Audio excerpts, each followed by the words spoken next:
내일은 77주년 광복절입니다. 그리고 오늘은 교회에서 지키는 광복기념주일입니다. 이런 말이 있습니다. 역사를 잊은 민족에게 미래는 없다. 일제 30년 압제에서 해방된 그 기쁨, 그것을 잊어버리면 미래가 없다라는 것이죠. 그래서 우리는 매년 국가적으로 광복절을 지키고 교회적으로는 기념주일을 지키는 것입니다. 여러분, 역사는 거울이라는 말이 있잖아요. 과거를 통해서 오늘의 현실을 진단하고 또 미래의 축복을 준비하는 것입니다. 오늘 개인주의화 되다 보니까 사람들이 국가에 대한 관심이 상당히 줄어들고 있습니다. 하지만 정말 중요한 사실이 있습니다. 그것은 개인과 국가는 공동 운명체다라고 하는 사실입니다. 개인의 삶이 물론 가장 중요하죠.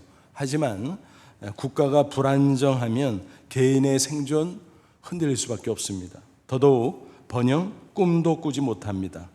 그러므로 국민이 된 우리는 나 자신을 위해서라도 국가의 안위와 발전에 나름 기여해야 마땅할 것입니다. 특별히 역사의 주관자 하나님을 경외하는 우리 그리스도인들은 개인 신앙을 넘어서 애국 신앙을 키워야 되는 것입니다. 그게 바로 내가 사는 길이요 또 우리나라가 사는 길이다라는 것입니다. 무엇보다 하나님이 매우 기뻐하시는 바입니다. 그래서 이 시간 성경에 나타난 구약 이스라엘의 역사를 통해서 애국신앙 함께 살펴보자 합니다. 아무쪼록 이 말씀을 통해서 개인신앙과 애국신앙을 잘 조화시킴으로써 더욱더 복되고 아름다운 인생을 꼭 살아가는 저와 여러분 다 되시기를 주님의 이름으로 축원합니다.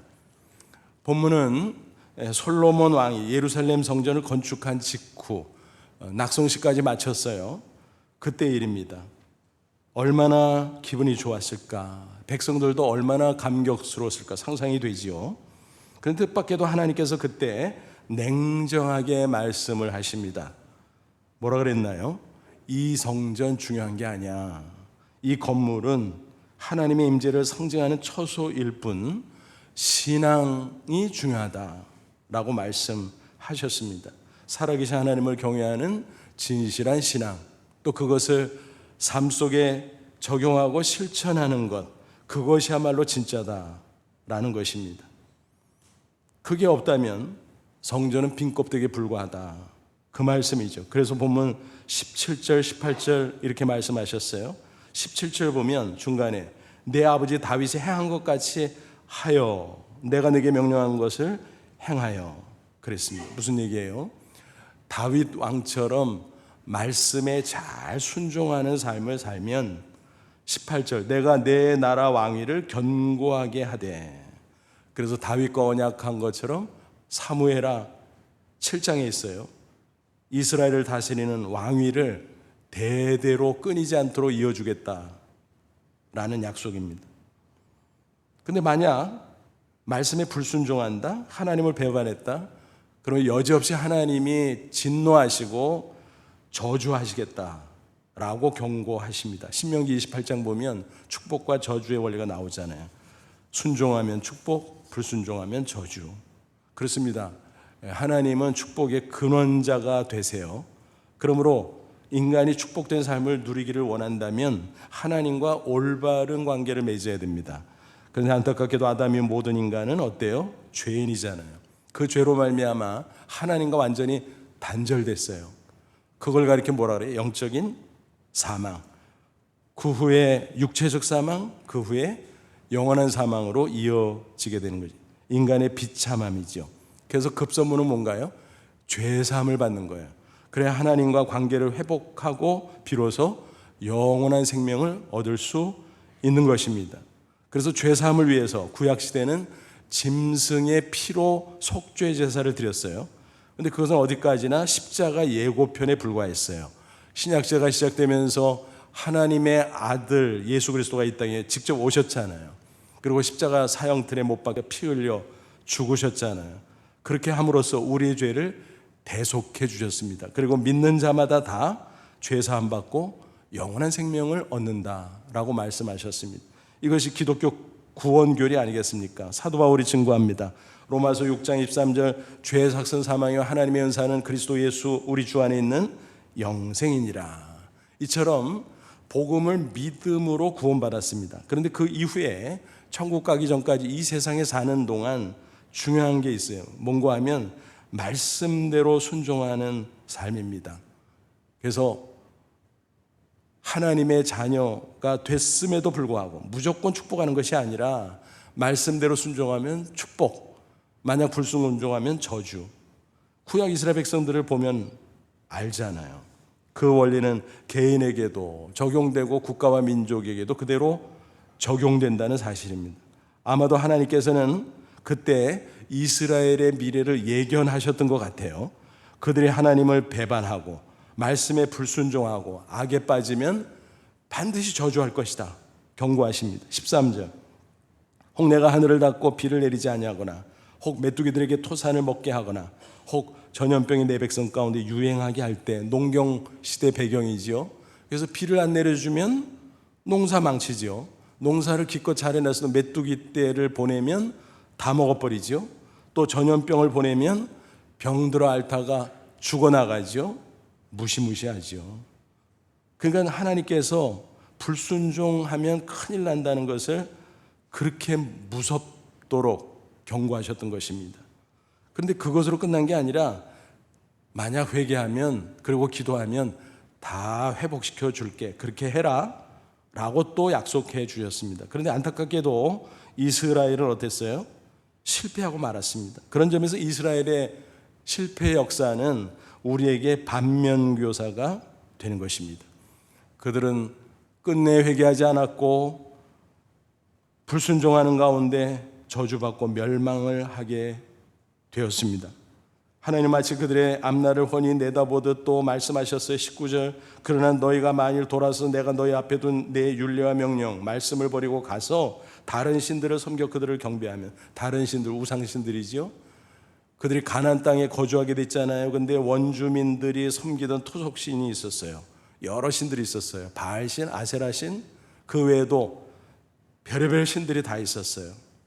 근데 이게 해괴해요. 바알은 남신, 아세라는 여신, 농경신, 다산의 신, 섹스의 신, 또 전쟁의 신, 뭐 이런 식으로 그들은 믿고 있었습니다. 근데 더욱더 해괴한 게 뭐냐 하면 제사를 할 때 남자가 가면 신당에 여자 사제가 있어요. 그러면 그 절차 속에 그 음란한 행위를 하는 순서가 있어요. 그러면은 바알신과 아세라신이 그걸 보고 흥분해서 비를 쏴 내려준다는 거예요. 말도 안 되죠? 근데 그거를 믿고 있었어요. 이스라엘 백성들은 멍청하게 야 원주민들 잘 사는 거 보니까 저것 때문인가 보다. 뭐 광야를 통과한 그들로서는 그렇게 착각할 만하지요. 원주민들이 정착하고 오랜 세월 그 땅에 살았으니까 나름대로 문명을 가지고 있었을 거 아니에요. 그래서 미혹되어서 자기들도 바알신 섬기고 아세라신 섬기고 그러다 보니까 영적으로만 타락이 아니라 도덕적으로 타락하고 음란하고 하나님이 보다 못해서 마침내 징벌을 내릴 수밖에 없었습니다. 주변에 이방 나라를 일으켜서 침략을 당하고 멸망토록 하셨다라는 것입니다. 그러니 제사장 나라가 되고 이방의 빛이 되는 사명, 그것은 뭐 턱도 없이 날아갈 수밖에 없었습니다. 그러니까 하나님께서 당연히 진노하죠. 20절 예언 그대로예요. 내가 너에게 준 땅에서 그 뿌리를 뽑아내고, 그 가나안 땅에서 뽑아낸다. 뭐예요? 추방시키겠다라는 거예요. 내 이름을 위하여 거룩하게 한 이 성전을 멋있게 지금 지어놓고 얼마나 흐뭇해하고 있었습니까? 근데 이 성전 내 앞에서 버려. 다 무너뜨리겠다는 거예요. 모든 민족 중에서 이방인들 가운데 속담거리와 이야기거리가 되게 하리라. 뭐예요?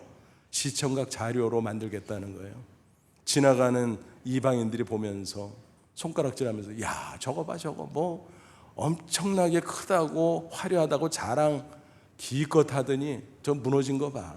이스라엘이 하나님 배반하고 그래서 저랬대.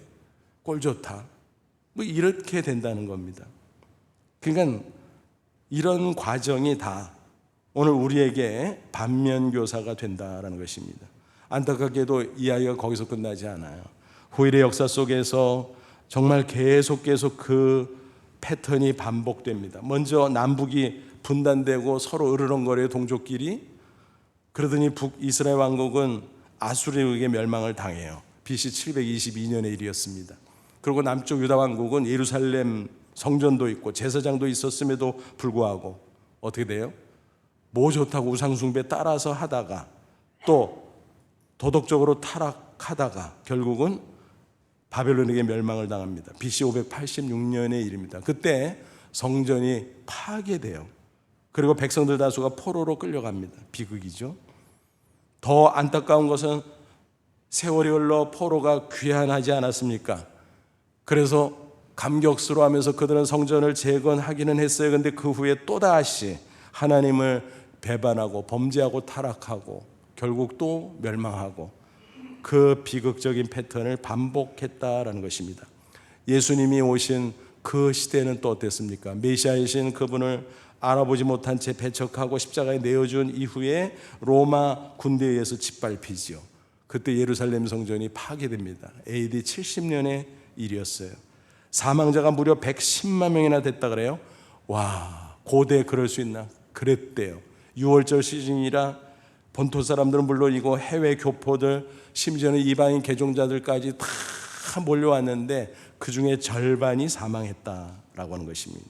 그 잔해가 남았는데 그 서쪽 벽, 그게 바로 통곡의 벽으로 지금 남아있죠. 그걸 보면 야, 그랬구나 조롱거리가 되고 슬픔의 이야기가 되고 있다라는 것입니다. 또 근대사 속에서는 2차 세계대전 당시 이스라엘 유대인 600만 명이 나치 독일에 의해서 잔인하게 학살되죠. 너무너무 안타까운 비극이에요. 홀로코스트. 그것을 기념하는 박물관 야드 바쉔이라고 부르죠. 그 기념관에 이런 글귀가 적혀 있어요. 망각은 우리를 노예로 이끌고 기억은 우리를 구원으로 이끈다. 뭔 얘기예요? 정신 차려. 잊어버리지 마. 그래야 살 수 있어. 그런 말이죠. 이 말은 오늘 우리에게도 그대로 적용이 됩니다. 광복 후 77년 동안 하나님께서 우리에게 얼마나 많은 축복을 부어주셨나요? 특별히 복음을 주시고 우리로 구원받고 영생 얻게 해주셨어요. 한국교회는 또 얼마나 축복하셨습니까? 우리나라 곳곳에 얼마나 많은 축복을 주셨습니까? 기적이란 말 외에 무엇으로 표현할 수 있겠습니까? 제가 예전에도 여러 차례 말씀드렸지만 대한민국에 주신 3대 기적 있잖아요. 뭐예요? 복음화의 기적, 산업화의 기적, 민주화의 기적. 짧은 기간에 이런 기적들을 얻은 나라는 대한민국밖에 없어요. 복음화의 기적, 개신교 역사 137년 만에 6만 교회 1천만 성도를 이루었습니다. 기독교 역사상 유례가 없어요. 또 산업화로 경제 발전이 이루어져서 1인당 국민소득 3만 달러 훌쩍 넘었어요. 경제 규모 세계 10위권이 됐어요. 더 나아가서 모든 면에서 마음껏 자유를 누리는 민주 국가가 되었다라고 하는 사실입니다. 그런데 오늘날 우리의 모습은 어떻습니까? 사방이 뒤숭숭하죠. 겉으로는 화려해졌지만 행복 주시는 이상하게 점점 낮아지고 있어요. 곳곳에 위기의 징후들이 보이고 있어요. 대한민국도 그렇고 한국교회도 그렇고 작년에 공식적으로 유엔 무역개발회의에서 대한민국을 선진국 대열에 격상시켰어요. 그 전까지는 개발도상국으로 분류됐었거든요. 근데 혹시라도 다시 떨어지는 것은 아닌가 조마조마하기까지 합니다. 기적을 이어가는가 아니면 위기에 막혀서 추락하는가 그 갈림길에 우리가 서 있다라고 하는 것입니다. 물론 우리나라만의 문제는 아니죠. 코로나 팬데믹이 3년째 지속되면서 전 세계가 고통을 겪고 있습니다. 게다가 우크라이나, 러시아 전쟁으로 그 여파가 전 세계에 미치고 있습니다. 종말에 가까운 때에 기후변화, 재난 곳곳이 난리죠. 특별히 금년 여름에는 폭우가 강타했습니다. 유럽도 폭염으로 고생했고 특별히 미국에는 여러 주에서 90년 만에 폭염으로 엄청나게 고생을 했다 그래요. 비상사태를 선포한 주도 있었다 그래요. 남미는요 남반구에 있으니까 거꾸로 폭설로 엄청 고생을 했대요. 또 북극 빙하는 녹아서 줄줄 흘러내리고 있대요. 야, 이거 큰일이다라는 생각이 들죠. 우리나라도 예외가 아닙니다. 지난 주간에 있었던 폭우로 얼마나 많은 사람들이 어려움을 당하고 있습니까? 반지하 주택에 거주하는 주민들의 안타까운 이야기를 들었습니다. 특별히 신림동 반지하 주택에서 거주하다 돌아가신 세 분의 빈소에 세워진 명패, 거기에 이렇게 보니까 그 자체가 너무너무 안타까운데 빨간 십자가가 이렇게 그려져 있어요. 그래서 야, 어떻게 이럴 수가 있나, 마음이 너무 아팠습니다. 그리고 아이러니하게 대한민국에서 가장 부유한 강남 한복판에 물이 차고 넘치고 허둥지둥하다니 도대체 이게 무슨 일인가 싶었습니다. 화요일 오전에 도로를 나가보니까 전날 밤 물이 잠겨서 그냥 차를 방치하고 다 집에 갔잖아요, 많은 사람들이. 그래서 자동차들이 곳곳에 막 이렇게 저렇게 막 널브러져 있는 모습을 보면서 야, 하루 비 왔는데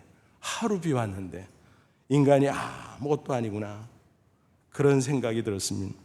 여러분, 어디 그뿐인가요? 내외환의 연속이죠. 열강들의 틈바구니에서 갈등하고 있습니다. 미국과 중국 사이에서 어쩔 줄을 모르고 있습니다. 남북의 경색된 국면을 어떻게 돌파해야 되나 고민이 깊어지고 있습니다. 그런 가운데 나라를 이끌어가는 위정자들의 행태를 보면 답답하죠. 마음 둘 데가 없어요.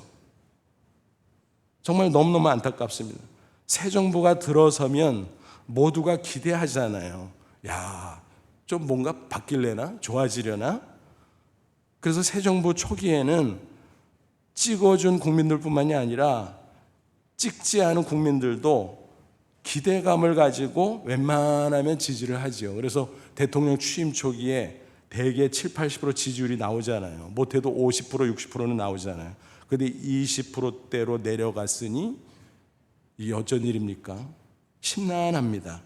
여러분, 대통령이 성공해야 나라도 잘 되고 그에 따라서 나도 잘 되는 거 아니겠습니까? 그게 심란할 수밖에 없는 겁니다. 여러분 아시는 대로 저는 오랫동안 우리 교회에서 목회하면서 강단에서 정치 이야기 하지 않았습니다. 그게 원칙입니다. 한 교회 안에서 신앙생활 같이 하지만 정적인 성향이 각각 달라요. 자신의 신앙 양심 안에서. 그런데 괜히 목사가 치우친 이야기를 하다 보면 괜히 분란만 일으킬 가능성이 있습니다. 아무도 유익하지 않아요. 요즘에는 특별히 국민들의 수준이 얼마나 높아졌습니까? 성도들의 의식 수준 더 높죠. 그렇기 때문에 목사들이 어줍지 않게 강단에서 이런저런 이야기를 하면 유익은커녕 오히려 망신만 당하기 일수라는 것입니다. 근데 오늘 한 말씀을 드리려고 해요. 근데 부탁드리는 것은 정치 이야기로 오해하지 마십시오. 신앙 이야기입니다. 신앙 이야기니까 하는 거예요. 또 심각한 이야기니까 하는 겁니다. 요즘에 대통령 주변에서 법사, 스승, 무당, 무속인 등이 얼씬거리는 소문이 들리, 아니 뭐 여기저기서 보도되고 있잖아요. 그런 가운데 대통령실에서 그것에 대처한답시고 법사주의보를 내렸어요. 기상청 호우주의보도 아니고 이게 뭐지? 대기업들에게 조심을 시켰대요. 법사가 나타나서 이런저런 얘기하면 그거 우리랑 관계없으니까 조심하세요. 아니 이게 법사주의보가 이게 뭐야 도대체? 아니 그런 사람이 있으면 붙잡아다가 조사하고 위법사항이 있으면 고발 조치하고 사법 처리해서 가다 둬서 5년 동안 나대지 못하게 해야 되는 거 아니에요? 그 사람이 그렇게 무서운가? 뭐 때문에 무서운가? 별의별 생각이 다 들어요. 몇 년 전에 사이비 목사 최태민 딸 최순실 사태로 대통령이 탄핵되는 일까지 있었잖아요. 얼마나 슬픈 역사입니까, 여러분? 대통령마다 그러잖아요. 그게 반복되면 안 되잖아요. 여러분, 하나님이 가장 싫어하는 게 뭘까요? 불신보다 싫어하시는 게 우상숭배. 차라리 그냥 안 믿고 마는 게 나아. 우상숭배는 하나님이 싫어하고 반드시 심판하세요. 그러니까 대통령이든 위정자들이든 중심을 지켜야지 이런 데 휘둘리면 나라가 위태로워져요. 그럼 여러분 우리가 기도 많이 해야 됩니다. 기도 진짜 많이 해야 돼. 저는 개인적으로 요즘 나라를 위해서 기도할 때 막 울고 싶어요. 야, 어쩌다 이 지경이 됐냐. 100일도 안 됐는데 그거 다 끊어버려야 돼. 선거 때 무슨 문제에서 끊어준 줄 알았는데 이게 안 끊어졌나? 어떡하려고 그러는지 모르겠어요. 게다가 이단들이 스멀스멀 기어 올라오고 있습니다. 신천지, 하나님의 교회, 통일교 등 특별히 신천지가 요란해요. 2년 전에 대구 집단 코로나 감염 사태로 전 국민의 지탄을 받았잖아요. 난리가 났잖아요. 궁지에 몰린 교주이만희가 막 무릎 꿇고 사과하고 뭐 구치소에 들락날락거리고 막 야단이 났잖아요. 그래서 그때 한국교회가 신천지 정리 못하니까 하나님이 정리해 주시나? 라는 생각까지 들었습니다. 근데 2년이 지났는데 어떻게 됐을까요? 최근 통계를 보니까 교세가 늘었어. 그것도 대폭 늘었어. 교회는 줄었는데. 기가 막혀요? 어떻게 이런 일이 벌어졌나?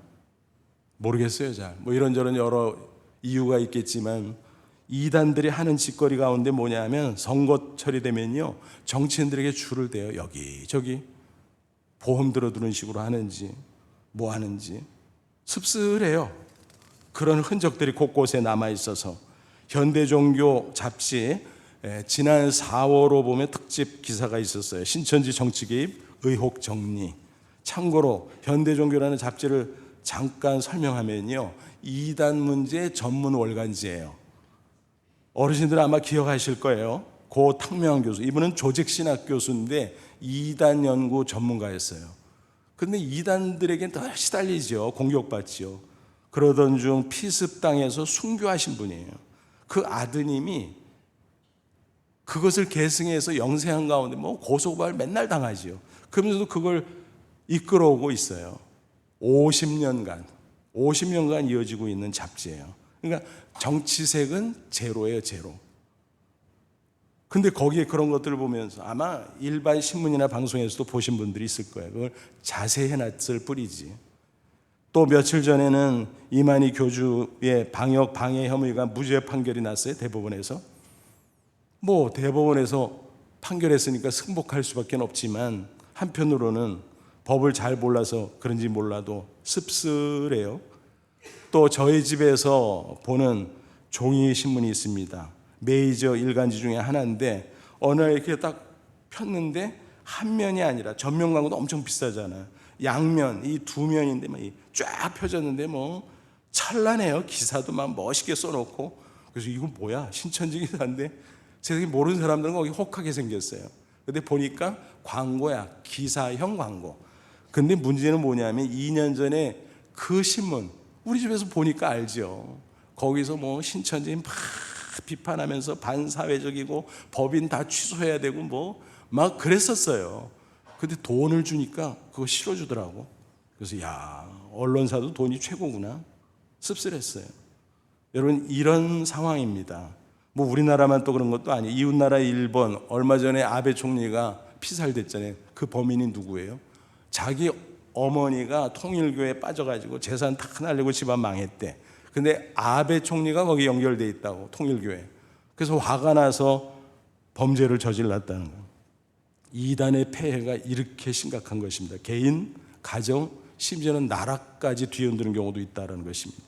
한편 대놓고 정치에 개입하는 정치권 목사들이 있어서 너무너무 안타까워요.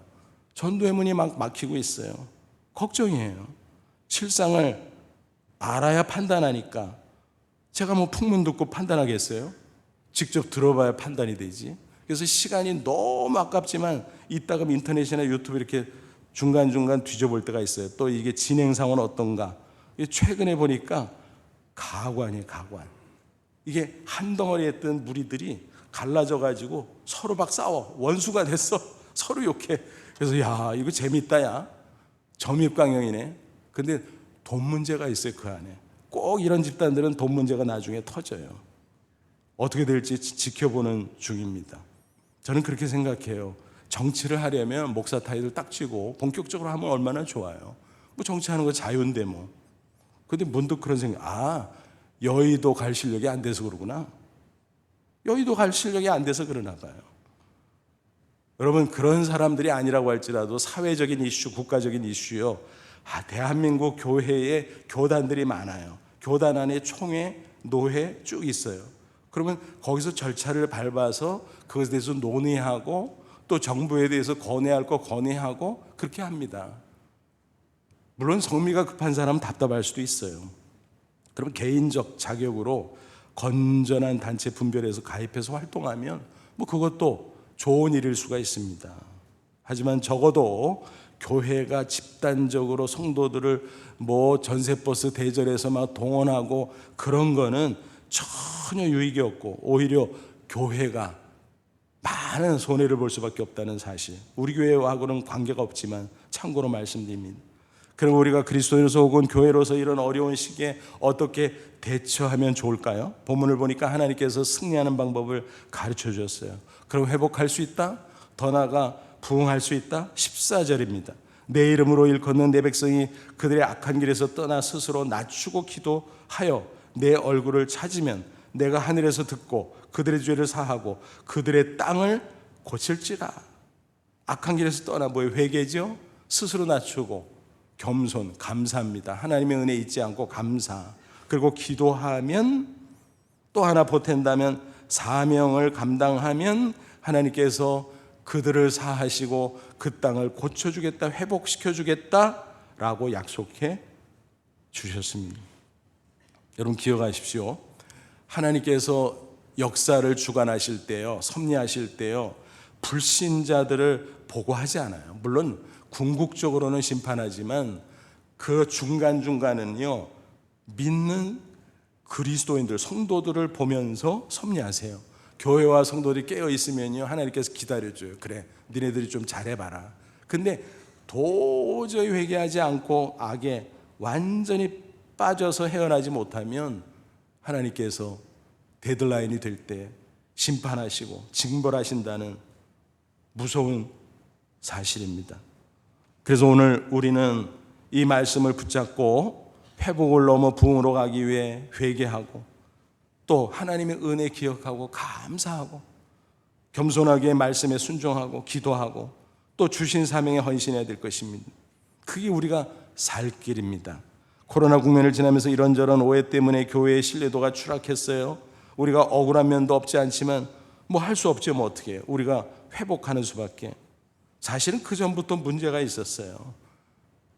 우리가 하나님의 은혜를 망각하고 감사하지 못하고 교만한 나머지 말씀대로 살지 못하고 빛과 소금의 사명을 감당하지 못하고 그런 면이 있었어요. 그래서 우리는 겸손하게 회개하고 또 하나님 은혜에 감사하면서 순종하고 또 사명을 감당할 줄 알아야 될 것입니다. 우리가 광복절 감격을 이야기하는데 그 놀라운 일이 이루어지기까지 독립투사 순국열사들의 헌신이 있었잖아요. 기억해야 되겠죠? 그런데 그 이전에 복음의 일꾼들의 헌신 절대로 잊어서는 안 됩니다. 무엇보다 하나님의 은혜를 절대로 잊어서는 안 될 것입니다. 여러분, 우리암 그리고 우광복 선교사를 아십니까?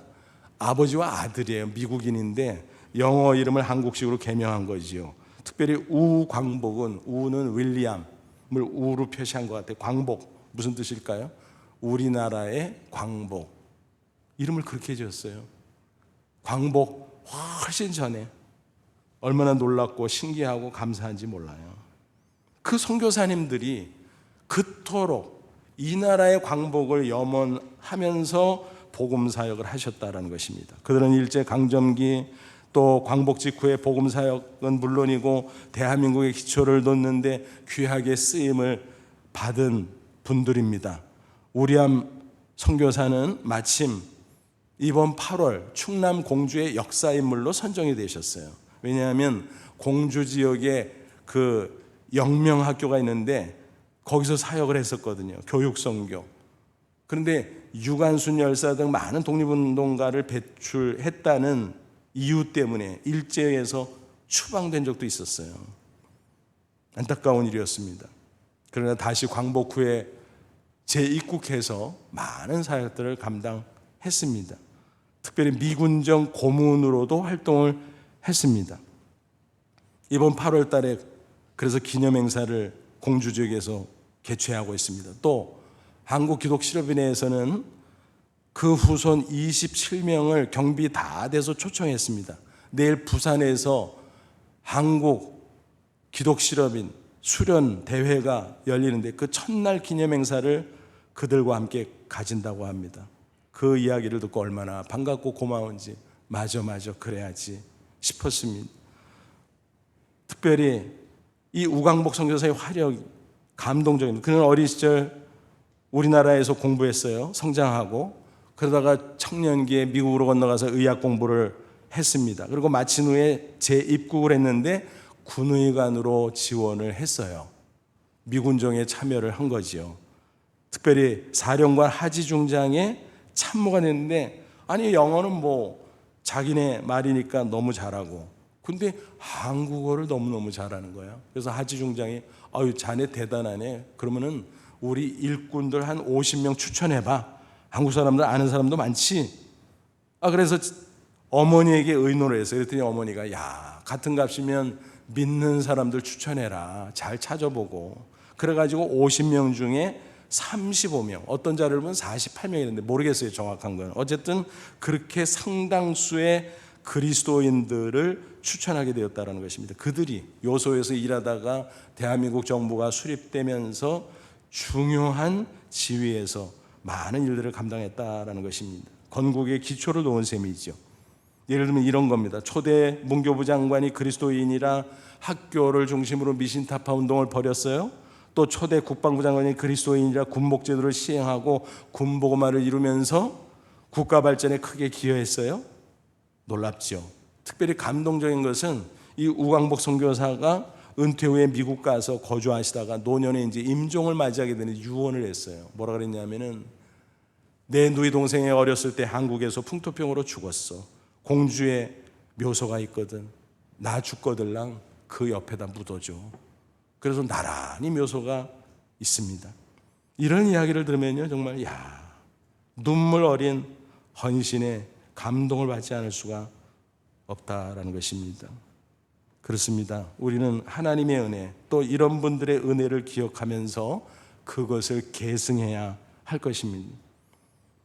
그래서 하나님 앞에 성결한 신앙생활하고 무엇보다 또 나를 위해서뿐만이 아니라 이 나라의 민족과 한국교회를 위해서 기도에 힘써야 할 것입니다. 여러분 기도가 뭡니까? 하나님 앞에 아뢰는 거예요. 우리의 소원을. 평범한 사람 누구라도 할 수 있어요. 그런데 가장 위대한 일이에요. 나는 평범하지만 내 기도를 들으시는 하나님이 위대하시잖아요. 예레미야 33장 3절 너는 내게 부르짖으라 내가 내게 응답하겠고 내가 알지 못하는 크고 은밀한 일을 내게 보이리라 그랬습니다. 우리가 기도하면 하나님께서 놀라운 일을 이루어 주실 줄로 믿습니다. 그러므로 우리 나라를 위해서 많이 기도하세요. 어려운 때입니다. 대통령을 위해서, 위정자들을 위해서 그들이 정말 정직하게 지혜와 명철을 가지고 하나님을 두려워하고 역사 앞에, 백성 앞에 정직하게 통치할 수 있도록 또 나라를 이끌어갈 수 있도록 기도해 주시기 바랍니다. 또 한국교회가 복음의 본질을 회복하고 코로나도 극복하고 성결한 모습으로 우뚝 서서 마지막 때 세계 복음화의 사명, 민족 복음화의 사명을 잘 감당할 수 있도록 기도해 주시기를 바랍니다. 분명히 하나님께서 우리 기도를 들으시고 이 땅을 고쳐주실 줄로 믿습니다. 여기서 땅이라는 말은요 토지만 가리키는 게 아니에요. 이 땅에 사는 모든 사람들, 모든 백성들, 그리고 이 땅에서 나는 모든 물산들, 그러니까 전반적으로 우리나라를 축복해 주신다는 약속으로 우리가 이해할 수 있다라는 것입니다.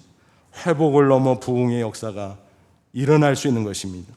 그렇게 되면 더욱더 부강한 영역과 국력을 갖출 것이고 그것으로 복음화의 위대한 사명, 민족 복음화, 세계 복음화의 사명, 거기에 우리는 더 잘 헌신할 수 있을 것입니다. 그럼 하나님이 기뻐하겠죠? 더 큰 축복을 주시겠죠? 여러분 이게 축복의 선순환이에요. 하나님 은혜 기억하고 감사하고 말씀에 순종하고 사명에 헌신하고 하나님이 기뻐하시면 축복을 더 부어주시고 그러면 더 감사해서 더 겸손히 순종하고 사명에 더 크게 헌신하고 그러면 더 큰 축복을 주시고 그게 축복의 선순환이에요. 우리가 개인적으로 가정적으로 교회적으로 국가적으로 이런 선순환 속에 들어가기를 간절히 축원합니다. 아무쪼록 오늘 말씀을 통해서 이스라엘의 슬픈 역사를 반면교사로 삼고 우리는 꼭 바른 길을 걸어갈 수 있기를 바랍니다. 나부터 우리부터 회개하고 말씀에 순종하고 감사하면서 또 주신 사명 감당하고 무엇보다 깨어 기도할 수 있기를 바랍니다.